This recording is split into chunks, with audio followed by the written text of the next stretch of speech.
புதிய பாலத்திற்கு ஈக்குவலாக புது பொலிவடையும் பழைய பாம்பன் பாலம்.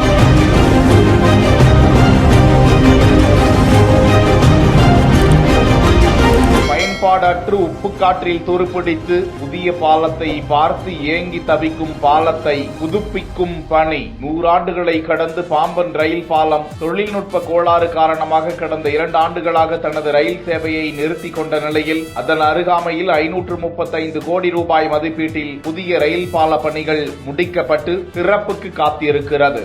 இந்நிலையில் மார்ச் மாதம் புதிய ரயில் பாலம் பொதுமக்கள் பயன்பாட்டிற்கு வரலாம் என கருதப்படும் நிலையில் அங்குள்ள பழைய பாலம் துருப்பிடித்து பராமரிப்பு இல்லாமல் இருக்க தென்னக ரயில்வே திறப்பு விழா அன்று பழைய பாலம் பரிதாபமாய் காணப்படக்கூடாது என்ற வகையில் அதன் துருக்களை உப்பு தாள்கள் கொண்டு அகற்றி வர்ணம் பூசுமாறு உத்தரவிட்டிருக்கிறார்களாம். திறப்பு விழாவின் போது பழைய பாலமும் புது பொலிவுடன் காட்சியளிக்கும் என்று எதிர்பார்க்கப்படுகிறது.